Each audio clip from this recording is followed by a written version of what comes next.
source de joie et d'espérance pour nous. Prions. Tu as dit, Seigneur, j'attirerai tous les hommes à moi. En ton abaissement, nous nous sommes inclinés avec toi. En ton ascension, comme il nous tarde de nous faire vivants et légers pour suivre ton mouvement vers le Père. Comme il nous tarde que l'humanité se laisse rencontrer ici-bas et dans la vie sans fin. Amen. L'ascension est un moment de joie. Jésus est monté auprès de son Père, il est à la droite de Dieu. Il est le roi qui règne sur tout l'univers. Et il intercède pour nous. Il prie pour nous heure après heure, minute après minute. Et nous voulons exprimer notre joie par 2 chants. Élevé à la droite de Dieu, couronné de 1000 couronnes, à Jésus soit le règne pour toujours. Amen.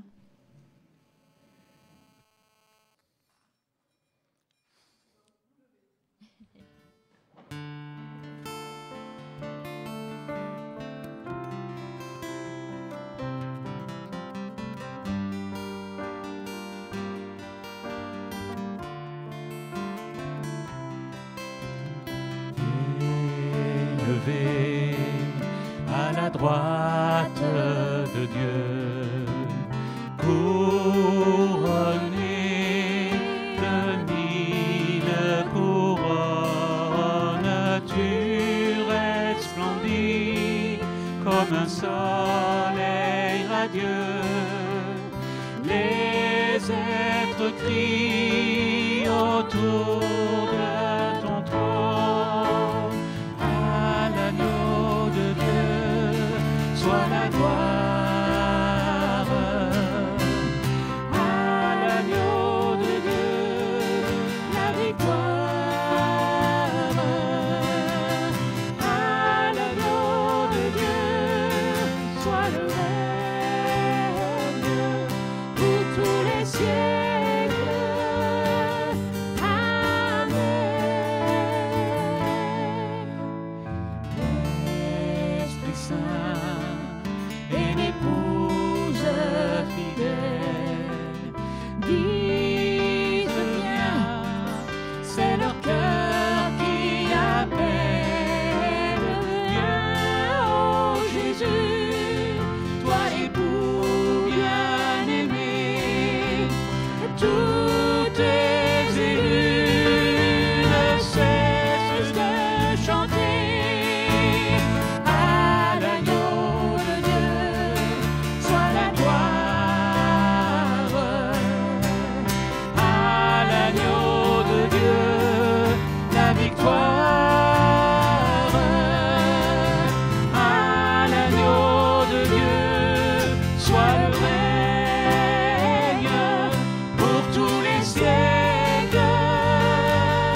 un peuple nombreux s'assemble pour louer Dieu et proclamer ensemble qu'il est le Créateur,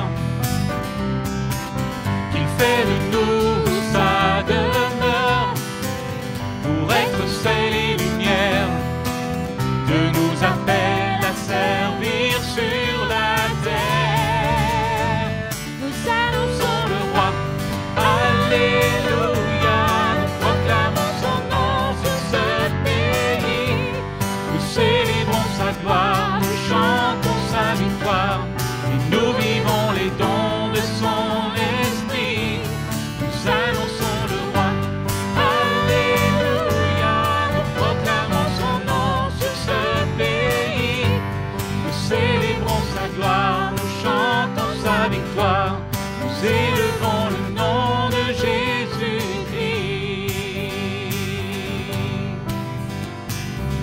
Le roi rassemble son armée, l'ennemi tremble sous ses pieds. La victoire est assurée si nous marchons unis à ses côtés. Oh, oh, la foi est notre bouclier et sa parole notre épée. Ses armes nous sont données pour tenir ferme et pour tout surmonter. Nous annonçons le roi, alléluia, nous proclamons son nom sur ce pays. Nous célébrons sa gloire, nous chantons sa victoire, et nous vivons les dons de son esprit. Nous annonçons le roi, alléluia, nous proclamons son nom sur ce pays. Nous célébrons sa gloire, nous chantons sa victoire, nous élevons le nom de Jésus-Christ.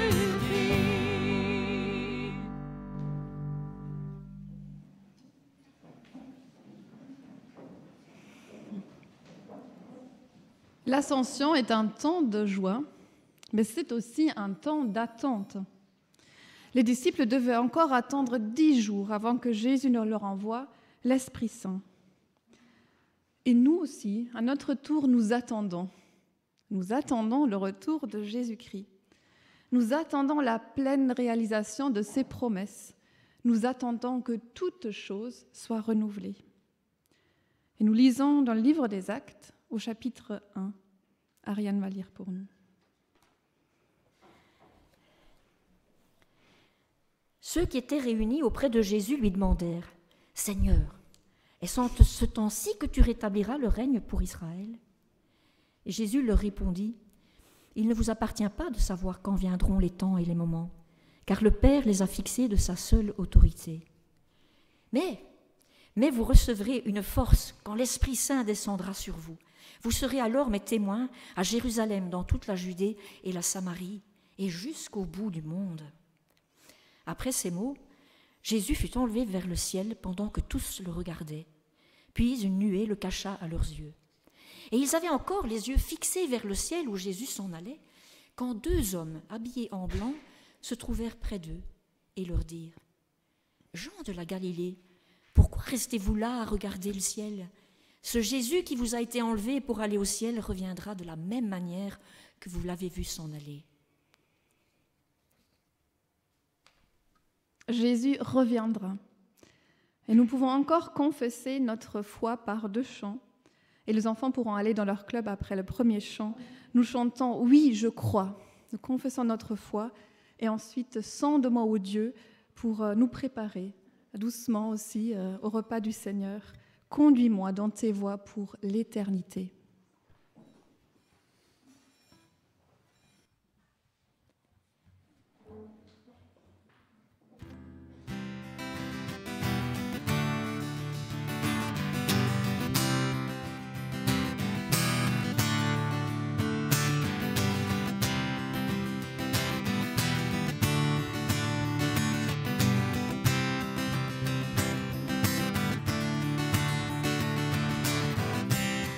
Notre Père éternel, toi qui as tout créé, Dieu tout-puissant, C'est par ton Saint-Esprit que Jésus fut conçu, Christ notre Sauveur. Oui, je crois en Dieu notre Père, je crois en Christ son Fils. Oui, je crois en ton Saint-Esprit, ô Trinité divine. Oui, je crois à la résurrection, que nous vivrons à jamais. Car oui, je crois dans le nom de Jésus.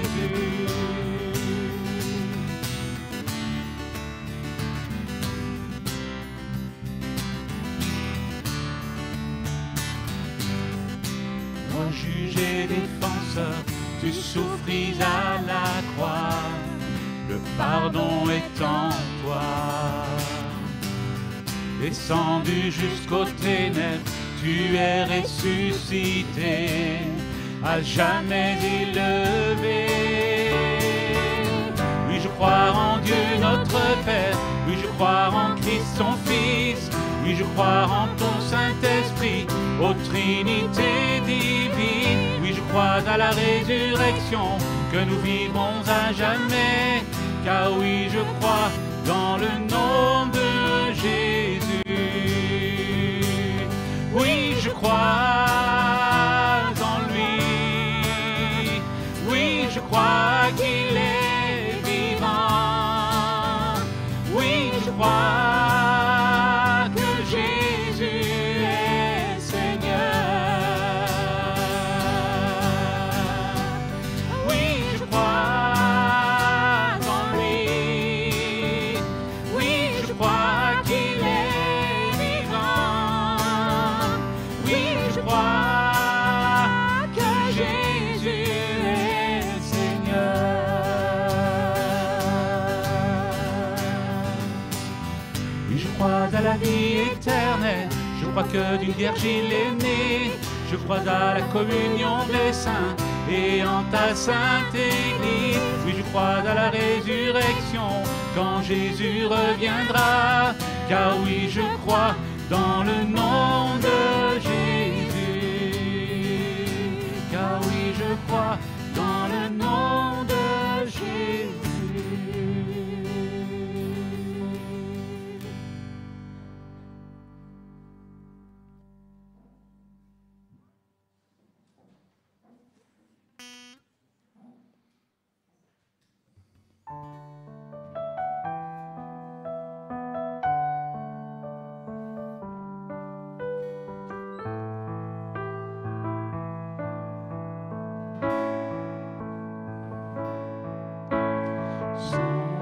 Sonde-moi, ô Dieu,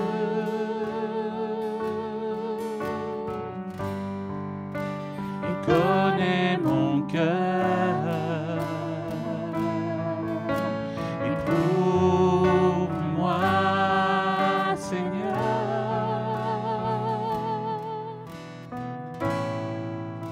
et connais mes pensées.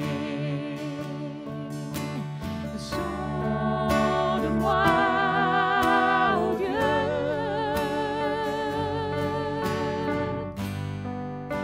et connais mon cœur. Éprouve-moi, Seigneur,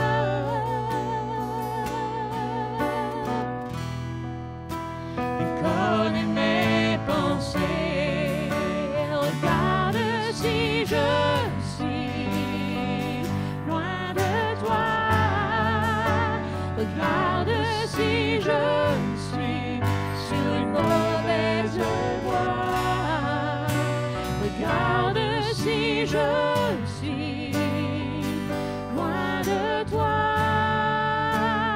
Et conduis-moi dans toutes tes voies pour l'éternité.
et conduis-moi dans toutes tes voies pour l'éternité.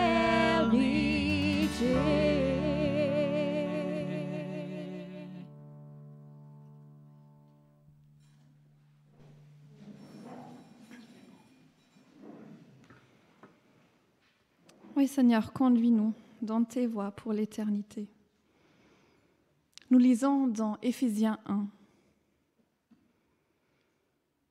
Voilà pourquoi, maintenant que j'ai entendu parler de votre foi dans le Seigneur Jésus et de votre amour pour les croyants, je ne cesse de remercier Dieu à votre sujet. Je pense à vous dans mes prières et je demande au Dieu de notre Seigneur Jésus-Christ, au Père à qui appartient la gloire, de vous donner l'esprit de sagesse, qui vous le révélera et qui vous le fera vraiment connaître, qu'il ouvre vos yeux à sa lumière, afin que vous compreniez à quelle espérance il vous a appelé. Vous comprendrez quelle est la richesse et la splendeur de l'héritage destiné à ceux qui lui appartiennent, et quelle est la puissance extraordinaire dont il dispose pour nous les croyants. Cette puissance, c'est celle-là même que Dieu a manifestée avec tant de force quand il a ressuscité le Christ d'entre les morts et qu'il a fait siéger à sa droite dans les cieux. Le Christ y est placé au-dessus de toute autorité, de tout pouvoir, de toute puissance, de toute domination et de tout autre nom qui puisse être invoqué, non seulement dans ce monde-ci, mais aussi dans le monde à venir. Dieu a mis toutes choses sur les pieds du Christ. Il a donné à l'Église comme la tête de tout ce qui existe. L'Église est le corps du Christ. En elle, le Christ est pleinement présent, lui qui remplit tout l'univers. Quand nous prenons ensemble le pain, le jus de raisin, nous nous souvenons de l'abaissement volontaire de Jésus, mais aussi de sa résurrection, de son élévation. Christ est placé au-dessus de tout. Il tient toutes choses entre ses mains. Il est la tête, le centre de l'Église et en même temps, il est tout proche, parmi nous, au milieu de nous. Nous allons prendre ensemble ce pain qui représente le corps du Christ donné pour nous. Nous allons prendre ce pain dans le silence et nous allons chanter à celui qui nous aime pendant que le jus de raisin va circuler. Et j'invite Claude, Alexia et Gilles à venir pour distribuer. Merci beaucoup.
Notre Dieu, merci pour ton Fils donné pour nous.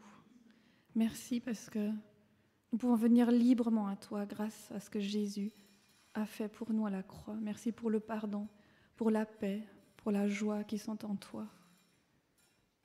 Merci aussi pour ce sang qui a coulé, qui conclut une nouvelle alliance, une nouvelle manière d'être en relation avec toi. Et nous voulons chanter à toi, notre Dieu, à celui qui nous aime. Toute la gloire à toi. Amen.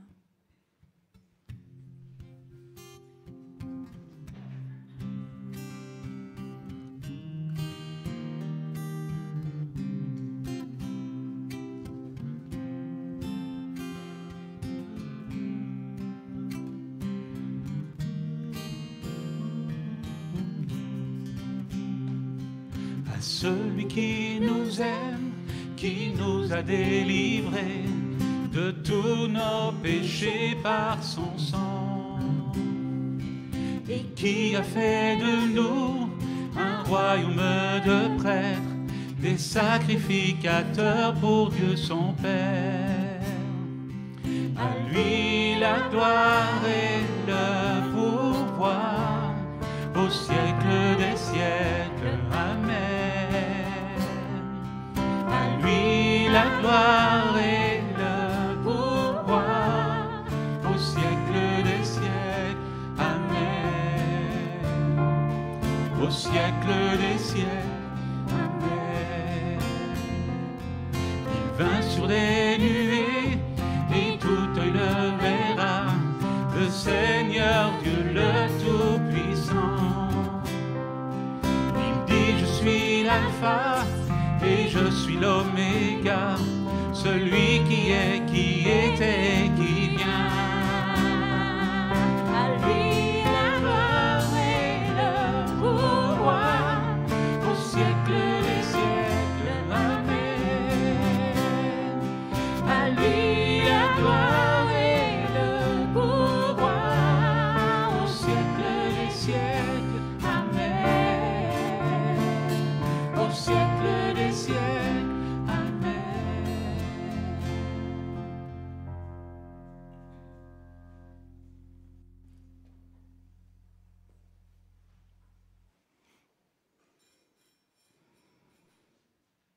On va en prendre un temps pour intercéder.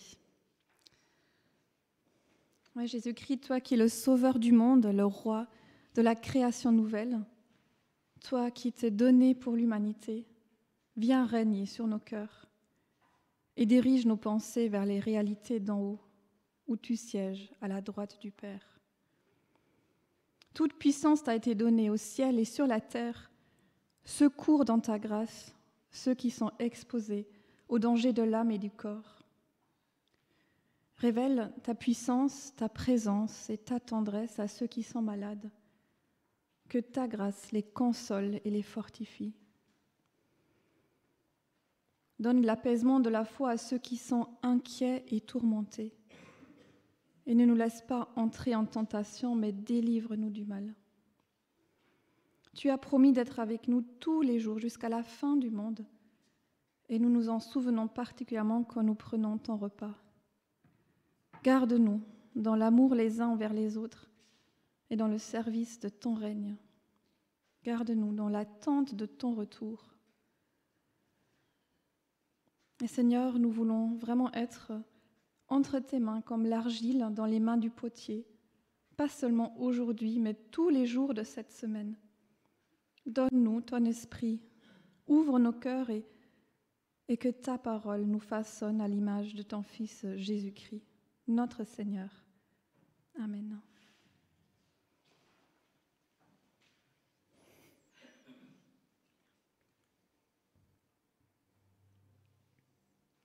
Et nous nous mettons à l'écoute de la prédication que Audrey va nous apporter.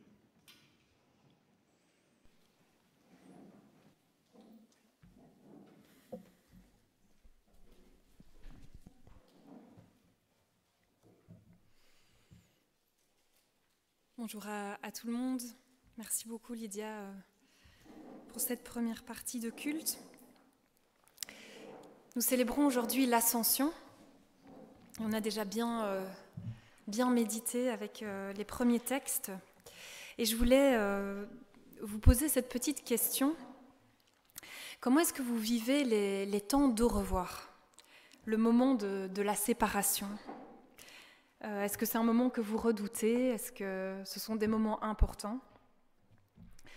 En réfléchissant à cette question, j'ai pensé à un exemple personnel.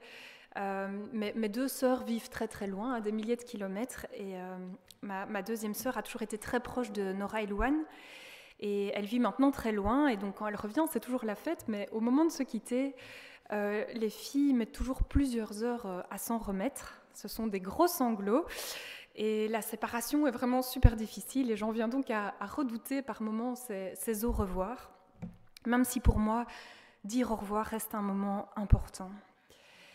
Je sais que pour certains, les au revoir sont trop intenses et donc il vaut mieux les éviter. Pour d'autres, c'est un moment rituel très important pour bien clôturer, pour bien se séparer et se dire à bientôt. Aujourd'hui, on célèbre l'Ascension et finalement, c'est le moment d'au revoir entre le Christ et ses proches, ses amis. L'ultime moment, le moment de la séparation. Et nous n'avons que 2 très brefs passages, et en plus du même auteur, Luc, qui raconte l'événement en 2 versions différentes. Je me disais peut-être que pour Matthieu, Marc et Jean, les au revoir n'était pas ce moment essentiel. Ce qui importait, c'est ce qui avait été vécu avant, ce qui restait imprégné. Je dois quand même préciser qu'il y a un petit verset dans Marc 16, verset 19, qui mentionne l'ascension, mais il est dans ce fameux chapitre final qui est probablement plus tardif, qui n'est pas dans les manuscrits les plus anciens. Mais donc c'est bien Luc qui est le seul à nous en parler, et je me dis que pour Luc, ce moment de revoir devait avoir vraiment une signification particulière, une importance, vu qu'il va prendre cette peine de le raconter 2 fois. Ariane nous a lu la version dans le livre des Actes. Je dirais que c'est un peu la version nostalgique, avec ses regards qui restent fixés vers le ciel. Et je vous propose qu'on médite maintenant sur la version de l'évangile de Luc, qui est peut-être la version joyeuse des au revoir. Donc nous lisons en Luc chapitre 24, les versets 50 à 53. Puis Jésus les emmena hors de la ville, près de Béthanie, et là, il leva les mains et les bénit. Pendant qu'il les bénissait, il se sépara d'eux et fut enlevé au ciel. Quant à eux, ils se prosternèrent devant lui et retournèrent à Jérusalem, remplis d'une grande joie. Ils se tenaient continuellement dans le temple et louaient Dieu.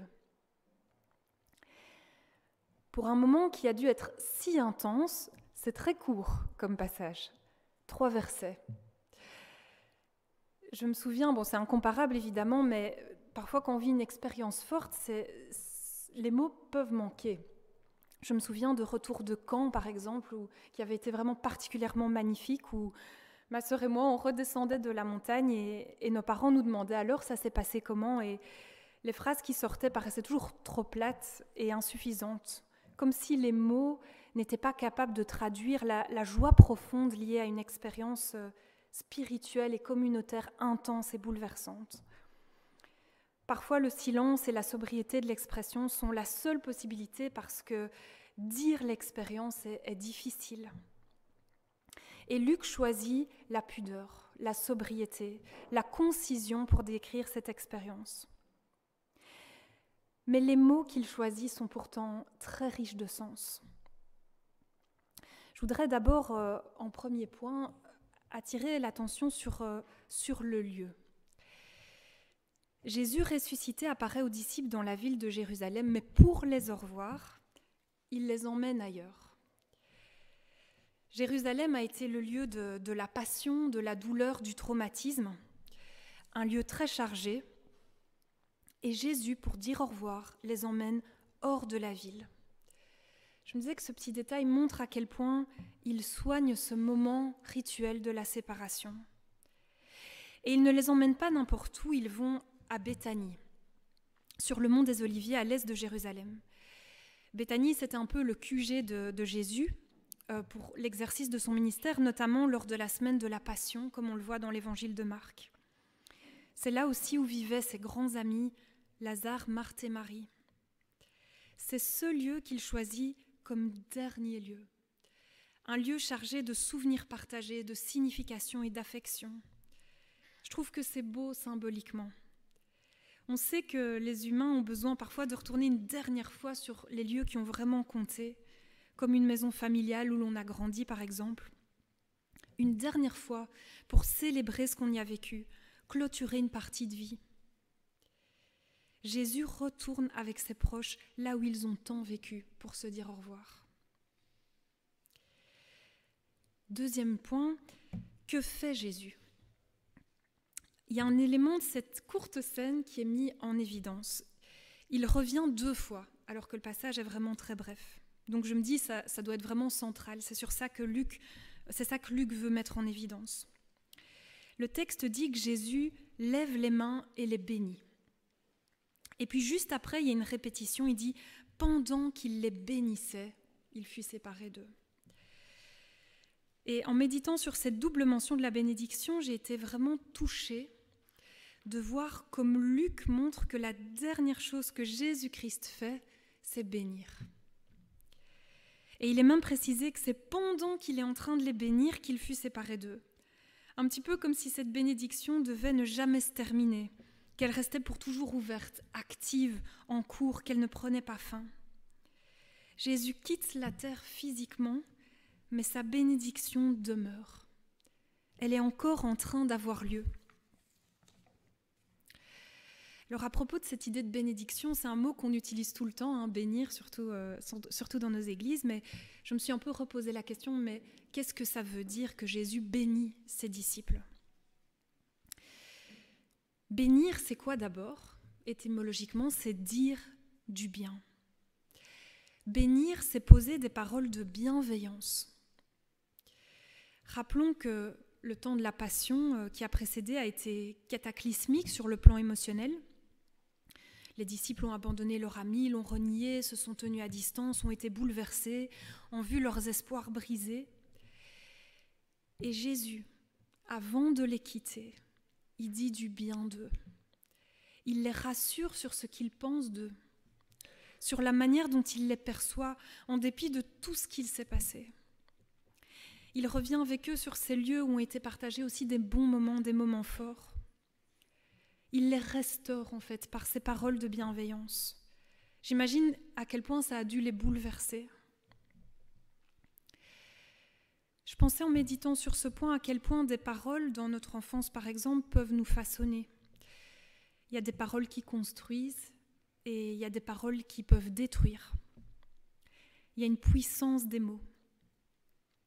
On entend de plus en plus dans la presse des très graves problèmes de harcèlement scolaire, avec des mots atroces sur les réseaux sociaux, des paroles destructrices qui peuvent même aboutir pour le jeune à une perte de l'envie de vivre, à cause de mots qui ont été prononcés sur lui.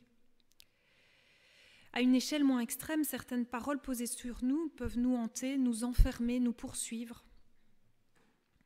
Et suite à nos actions, à nos histoires, on peut aussi parfois se demander « Mais qu'est-ce que Dieu pense de moi finalement ? Qu'est-ce qu'il dit de moi ?» Et ce détail du texte de Luc nous offre une vérité spirituelle qui est vraiment magnifique, qui construit. Quand je m'approche du Christ, je me place sous sa bénédiction. Éphésiens 1, chapitre 3 dit ceci : « Bénissons Dieu, le Père de notre Seigneur Jésus-Christ. Il nous a bénis en nous accordant toute bénédiction spirituelle dans les cieux, dans notre union à Jésus-Christ. » Je ne sais pas si vous remarquez le nombre de fois que bénir revient dans ce verset. Dans l'union à Christ, c'est comme un cercle vertueux de bénédiction. Dieu nous a bénis. Il nous accorde toute bénédiction spirituelle dans les cieux. Et en retour, Paul appelle à ce que nous bénissions Dieu. Le salut, il est accordé une fois pour toutes. Mais la bénédiction, elle est comme un processus continu. Elle se renouvelle. Et dans les périodes où des mots nous blessent ou bien où nous doutons de nous, on peut vraiment se replacer sous cette vérité. Le Christ nous bénit. Il dit du bien de nous. Il y a encore ce verset en Romains 8, verset 34 qui dit « Christ est mort, bien plus il est ressuscité, il est à la droite de Dieu et il intercède pour nous. » Lydia l'a mentionné aussi, l'ascension a cette implication. Jésus n'est plus là physiquement à nos côtés, mais il est à la droite du Père et il parle en bien de nous, il intercède pour nous. Et ça se passe en ce moment même. En commentant l'ascension, saint Augustin a cette phrase que je trouve magnifique. « Aujourd'hui, notre Seigneur est monté au ciel, que notre cœur y monte avec lui. » Si notre esprit est accablé par des paroles qui ont détruit quelque chose en nous, ou si nous doutons aussi de ce que Dieu pense de nous, que notre cœur suive le chemin de cette montée, de cette ascension qui nous rappelle que Jésus est à la droite du Père et il pose sur nous, sur nos vies, sur nos personnes, des paroles de bienveillance. Bénir, c'est aussi cet acte rituel qui marque un engagement de la part de Dieu d'être présent à nos côtés, sur notre route. Dans l'Ancien Testament, obtenir la bénédiction de Dieu pour sa vie, par exemple avant un départ ou pendant une crise, pendant une bataille, c'était absolument crucial. Et cette bénédiction de Dieu, elle était représentée aussi par la bénédiction du papa, qui était très très importante. Alors on n'opère plus ce rituel que le père bénisse son enfant aujourd'hui, mais pourtant il y a une vérité qui reste universelle par rapport à cette bénédiction du parent. Par exemple, quand on est jeune et qu'on rencontre un amoureux ou une amoureuse, on sait à quel point la désapprobation des parents, leur absence de bénédiction peut être douloureuse. Elle peut paralyser, elle ne permet pas l'envoi, elle ne donne pas l'élan nécessaire. Ça vaut également pour tous les choix de vie, les choix de loisirs, d'études, de métiers. C'est difficile d'aller, de s'élancer, de démarrer si on ne reçoit pas cette approbation, cette bénédiction. La bénédiction construit, donne l'élan pour la vie, permet d'aller en paix. Elle permet de partir le cœur confiant et de conjurer les angoisses. Et par rapport à Dieu aussi, dans l'Ancien Testament, obtenir cette bénédiction est déterminante pour la construction, pour la vie. Et j'ai pensé à un exemple assez intéressant, c'est celui de Jacob que vous connaissez, qui se bat avec un adversaire un peu mystérieux qui s'avère être le messager de Dieu. Et la fin de la scène est assez étonnante. Jacob a le dessus et l'adversaire veut s'en aller et Jacob le retient en disant de ne pas le quitter sans l'avoir béni. On peut même un peu se demander si l'objet de la bataille n'est pas d'obtenir cette bénédiction. Parfois on lutte dans la prière, on lutte avec nos vies, on lutte avec Dieu, mais au final on est tous assoiffés de repartir avec sa bénédiction. Même dans les moments où on est en colère avec Dieu, qu'on se bat avec lui dans la prière, on ne souhaiterait pour rien au monde qu'il ne nous retire sa bénédiction.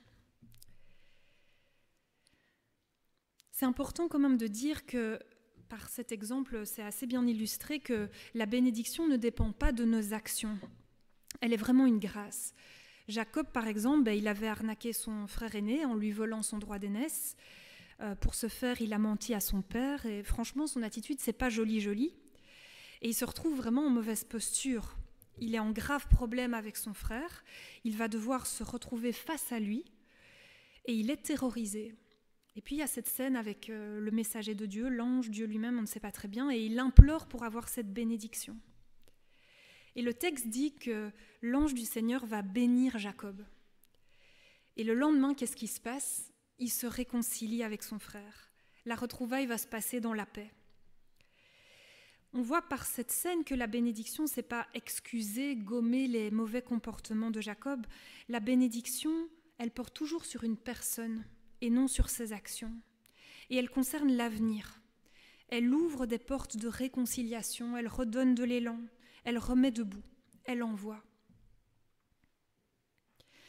Peut-être encore une remarque, c'est que en tant que chrétien, on peut aussi traverser des périodes où on ne sent pas la bénédiction de Dieu sur nos vies. Ces périodes où le malheur frappe et où Dieu semble absent. Ces périodes où on se bat dans la prière à cause de la maladie, à cause d'une épreuve écrasante. Et c'est peut-être dans ces moments-là qu'il est bon de revenir au texte. Parce qu'il est déclaré, c'est une vérité, que la bénédiction, quand on est uni à Christ, la bénédiction du Christ repose sur nous. Il ne nous est pas promis une prospérité matérielle comme à Israël, par exemple, dans la première alliance.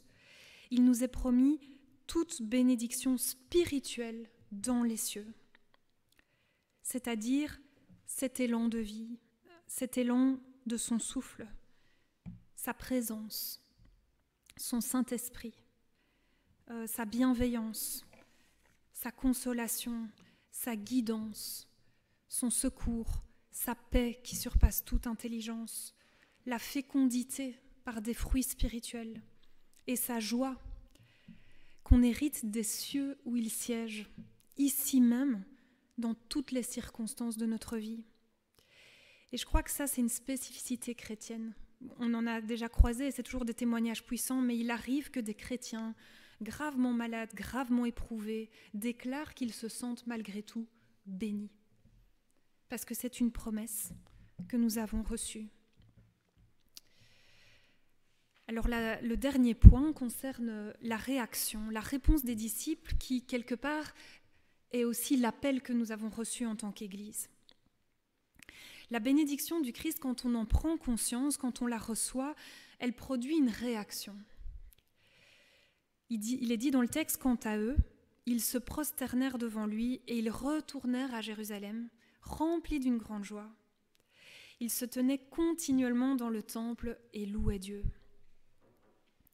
Ils se prosternent en signe d'adoration, ils répondent à l'appel du Christ de retourner à Jérusalem et ils sont remplis d'une grande joie qui les pousse à continuellement être dans le temple et louer Dieu.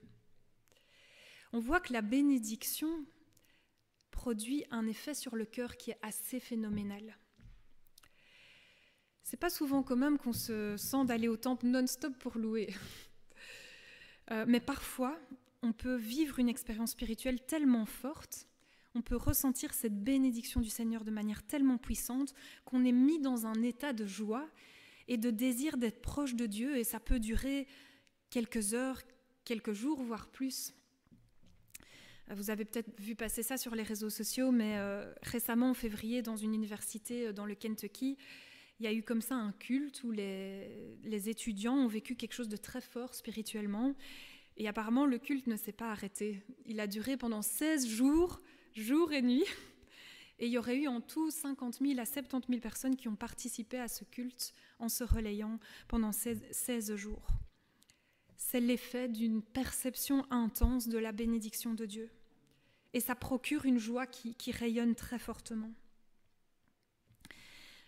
J'ai lu dans un commentaire biblique que la différence dans la Bible entre le saint, S-A-I-N-T, et le béni, c'est que le saint est mis à part, il s'écarte des autres par consécration au Seigneur, et le béni, lui, est appelé à rayonner, à être un point de ralliement. Il est envoyé, car celui qui est béni est appelé à son tour à bénir les autres. On voit que Jésus est séparé des disciples alors qu'il est en train de les bénir. Et je disais comme si cette bénédiction restait ouverte, mais aussi active. On voit que l'intention de Dieu, c'est d'envoyer, c'est de bénir plus largement. C'était déjà la mission d'Israël. Genèse 12, verset 3. « À travers toi, toutes les familles de la terre seront bénies. » Et par les disciples, Jésus veut faire rayonner sa bénédiction. Benoît nous disait la semaine passée qu'on était appelé à incarner les pensées de Dieu en exerçant des actions d'amour imméritées, des actions de grâce gratuite. C'est tout à fait cela, en fait, la bénédiction. Romains 12, verset 14 dit « Bénissez ceux qui vous persécutent. Bénissez et ne maudissez pas. » J'ai lu un commentaire d'une théologienne qui disait « En fait, quand on transmet la bénédiction, on convertit un processus destructif. On est tous baignés, j'imagine, dans nos boulots, parfois dans des médisances, des malveillances à l'égard des uns et des autres. Et à partir du moment où on choisit de bénir, c'est comme si on cassait ce cercle vicieux de la malédiction. » Un autre verset, 1 Pierre chapitre 3, verset 9, « Ne rendez pas le mal pour le mal, l'insulte pour l'insulte. Au contraire, réagissez en bénissant. Car c'est une bénédiction que Dieu a promis de vous accorder en héritage quand il vous a appelé. » Je trouve que c'est un verset intéressant. Notre héritage, c'est la bénédiction. La mission de l'Église, c'est la bénédiction. Quand on entend dire du mal, quand on nous adresse du mal, nous sommes appelés à bénir. C'est ça notre héritage, c'est ça ce que nous avons reçu. Il y a certains théologiens fin du XXe siècle qui se sont un peu demandé pourquoi la bénédiction avait perdu tant de force dans l'histoire récente de l'Église. Il disait, je trouvais ça intéressant, que l'Église se focalisait énormément sur le salut, mais beaucoup moins sur la bénédiction, alors qu'elle faisait aussi partie de sa mission. Et une hypothèse qui avait été élaborée, c'était qu'on vivait dans un monde où l'on ne rencontrait plus la malédiction, qui appelle le besoin de bénédiction. Et donc la bénédiction perdait de sa force et de son utilité. Et il disait, c'est peut-être pour ça que l'Église s'est un peu appauvrie dans cette tradition de la bénédiction. Mais ces dernières années, il y a un changement. Toujours cette même théologienne, Elisabeth Parmentier, elle dit qu'on assiste dans le monde à une recrudescence de la peur de la malédiction. Peur de vengeance d'ancêtres, peur d'un certain destin, peur superstitieuse de certains signes, peur des sorciers dans certains pays, dans certaines populations. Même parmi les croyants, elle disait, il y a un retour d'une peur d'être puni, d'un châtiment, peur du diable, des démons. Et puis, comme on l'a dit, avec les réseaux, on vit dans une époque de très grande agressivité verbale, avec des paroles dégradantes, dévalorisantes, destructrices. Et donc, peut-être, on est à une période où le besoin de bénédiction est énorme, en fait, autour de nous. Et c'est justement une de nos missions, d'annoncer un Dieu qui veut bénir, Jésus-Christ qui est en train de bénir. À nous de refléter aussi cette réalité spirituelle en disant du bien quand on entend dire du mal. À nous d'offrir autour de nous ce que nous avons reçu. C'est pas toujours facile, hein, j'en conviens. Pour conclure, la bénédiction que nous avons reçue en Christ, de laquelle nous sommes témoins, cette bénédiction toujours ouverte, répercutons-la. On a annoncé cette bonne nouvelle. Nous bénissons parce que nous sommes bénis. Nous bénissons parce que nous ne pouvons pas nous mettre en porte-à-faux avec cette bénédiction du Christ. Et nous bénissons aussi car le Christ nous y invite. Que nous puissions incarner pour le monde en Église ces deux prières que je vous laisse pour terminer. Ce sont deux versets bibliques dans l'Ancien Testament. Éternel, accorde donc le salut. Éternel, donne le succès. Béni soit celui qui vient au nom de l'Éternel. Nous vous bénissons depuis la maison de l'Éternel. Et Nombre 6, versets 24 à 26. Que l'Éternel te bénisse et qu'il te garde. Que l'Éternel fasse luire sa face sur toi et qu'il t'accorde sa grâce. Que l'Éternel tourne sa face vers toi et qu'il te donne la paix. Amen.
Merci beaucoup Audrey pour ce message qui est aussi une bénédiction pour cette semaine qui commence. Et cette nouvelle semaine, nous pouvons la vivre avec confiance parce que Jésus a promis d'être avec nous tous les jours et parce qu'il intercède pour nous, parce qu'il dit du bien de nous auprès du Père.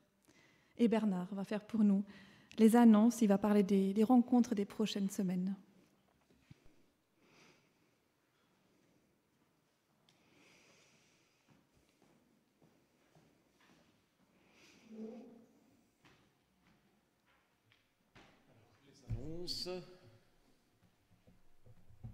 Les PEP tout d'abord, et là, comme il y a un dimanche où je n'ai pas assisté, j'ai perdu le fil. Je sais qu'il y a une semaine à 3 PEP, il y a une semaine à 1 PEP.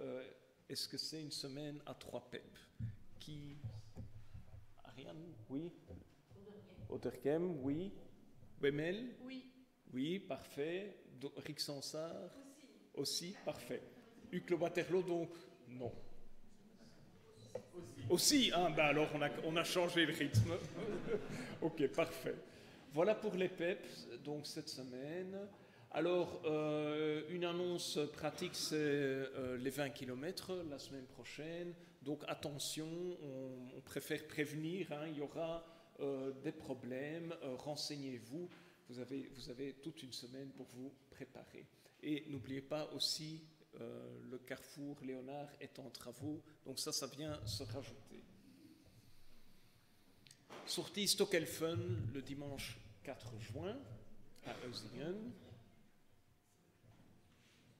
On peut passer à la suivante.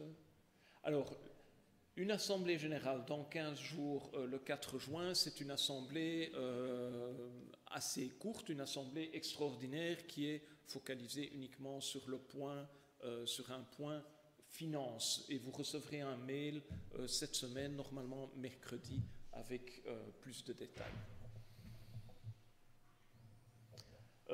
Une réunion en ligne organisée par l'association Baptiste dont nous sommes membres sur le thème de l'accueil, donc l'accueil, pas l'accueil dans nos églises, l'accueil en général, la photo explique. Donc ça, c'est pour tous, ce n'est pas limité à une catégorie particulière, tout le monde peut participer, c'est en ligne, c'est une soirée sur Zoom. La convention de la même association Baptiste, donc aussi pour tous, et ça c'est une annonce, c'est un peu plus loin dans le temps, donc du 27 au 30 juillet à Vichy. Ensuite, week-end de ressourcement, enfin on l'appelle Femmes 2000 généralement, le week-end Femmes 2000, ressourcement, donc vous avez compris le public cible du 13 au 15 octobre 2023, on a l'occasion d'en reparler. Tout cela sur la feuille des annonces qui est disponible sur la table, et je voudrais terminer par une dernière annonce qui n'apparaîtra pas à l'écran. Ça concerne Jacqueline. Alors, vous savez que Jacqueline a du mal à se déplacer et que donc pour elle, il est important qu'elle puisse garer sa voiture au plus près. Et donc, et je m'adresse surtout aux gens qui installent la salle, si nous pouvions tous faire attention à ne pas garer nos voitures, nous qui arrivons tôt, si vous êtes devant l'église, tout à fait à gauche, il faudrait laisser une place vide pour Jacqueline, comme ça, elle arrive sans manœuvre, elle se met là et elle est tout de suite à pied d'œuvre. Pensons-y, évidemment, on va encore parler à tous ceux qui ne sont pas là pour rendre ça possible. Voilà, merci. Merci. Que la grâce et la paix du Seigneur soient déposées sur vous. Nous allons chanter ce chant, cette bénédiction que nous pouvons chanter les uns pour les autres. Et pendant ce chant, nous avons aussi l'occasion de donner notre offrande. C'est une manière de remercier Dieu pour ses bienfaits et aussi de lui demander de nous aider à gérer l'argent avec sagesse, que ce soit dans nos foyers, que ce soit ici à l'église. Chantons que la grâce et la paix du Seigneur soient déposées sur vous.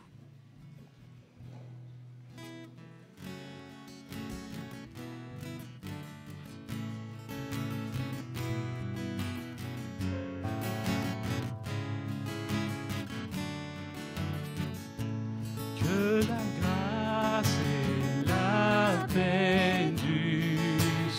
Seigneur, soit déposée sur vos cœurs, et que sa lumière vienne éclairer vos vies par le nom de Jésus-Christ. Que la grâce et la paix du Seigneur, soient déposées sur vos cœurs, et que sa lumière vienne éclairer vos vies par le nom de Jésus-Christ. Que la grâce et la paix du Seigneur soient déposées sur vos cœurs, et que sa lumière vienne éclairer vos vies par le nom de Jésus-Christ.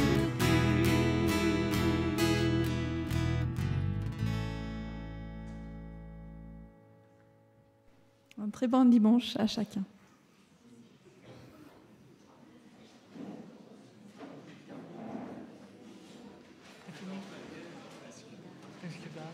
Viens, on va ta tablette.